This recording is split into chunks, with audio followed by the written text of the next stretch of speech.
शैतान बाज लोगों के जहनों में ये वसवसा डालता है कि मैं तो दीन के करीब हो रहा हूँ, अल्लाह के करीब हो रहा हूँ, और मुझ पर आजमाइशें क्यों आ रही हैं। सुनो सुभान अल्लाह, अल्लाह के हबीब अलैहिस्सलातु वस्सलाम की क्या शान है। आला हज़रत ऐसे ही नहीं कहते कि मैं निसार तेरे कलाम पर मिली यूं तो किसको ज़बान नहीं, वो सुखन है जिसमें सुखन ना हो, वो बयां है जिसका बयां नहीं। मेरे आका ने कमोबेश 1450 साल पहले ये मसला सॉल्व कर दिया।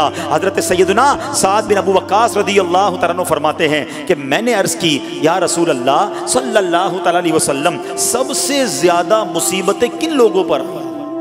गली मुका दी ना, पंजाबी में कहते हैं ना, गाली बात ही खत्म कर दी। हुजूर ये बताएं सबसे ज़्यादा मुसीबतें किन लोगों पर आई? प्यारे आका ने फरमाया अंबिया पर। अल्लाह अकबर, अल्लाह के सबसे करीब तो अंबिया है ना, अंबिया पर, फिर उन लोगों के बाद जो लोग बेहतर हैं, फिर उनके बाद जो बेहतर हैं। सुनो अब अगला जुमला, बंदे को अपनी दीनदारी के एतबार से मुसीबत में मुब्तला किया जाता है। अगर वो दीन में सख्त होता है उसकी आजमाइश भी सख्त होती है, अगर वो दीन में कमज़ोर होता है तो अल्लाह अज़्ज़ व जल उसकी दीनदारी के मुताबिक उसे आजमाता है। बंदा मुसीबत में मुब्तला होता रहता है यहाँ तक कि उसके दुनिया में ही उसके सारे गुनाह बख्श दिए जाते हैं।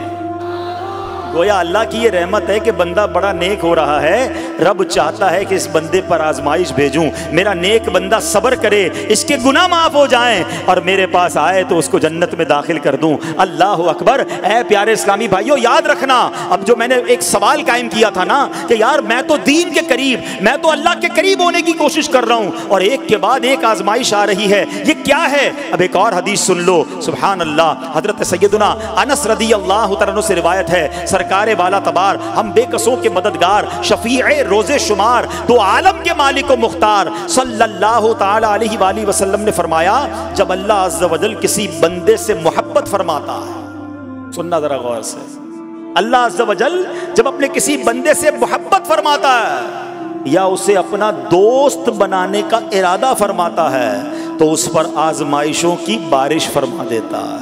अल्लाह करीम उस पर मोहब्बत भी फरमा रहा है और आजमाइशें भी भेज रहा है। दोस्त पर आजमाइशें कौन भेजता है?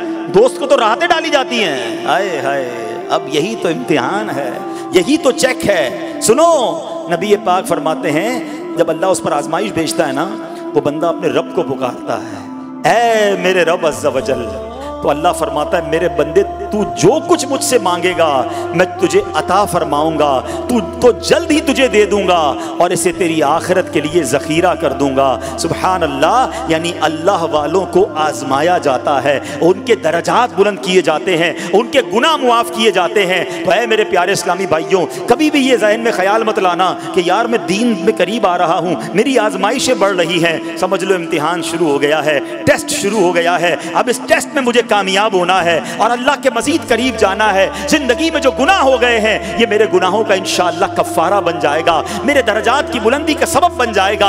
अल्लाह से अर्ज करना, ऐ मौला मैं तेरी रिजा पर राजी, मैं तेरे फैसलों पर राजी, अब तक जो दिया था तूने दिया था, ये सब कुछ तेरा है। ऐ रब जब तू वापस लेगा मैं इस पर राजी। जब ये साबित कदमी नसीब हो गई, फिर देखो गैब के खजानों से कैसा आपके दिल पर सकीना उतरेगा, फिर कैसा आप पर रहमतों का नुज़ूल होगा। तो ऐ मेरे प्यारे इस्लामी भाइयों, मुसीबतें आ चुकी और आने भी वाली हैं, पहले ज़हनी तौर पर तैयार रहना, मगर सब्र करना। ये चंद दिनों की, चंद घंटों की, चंद लम्हों की मुसीबत है, मगर ये तुम्हारे दर्जात को बुलंद कर देगी। रब्बे करीम सब्र करने वालों को पसंद फरमाता है।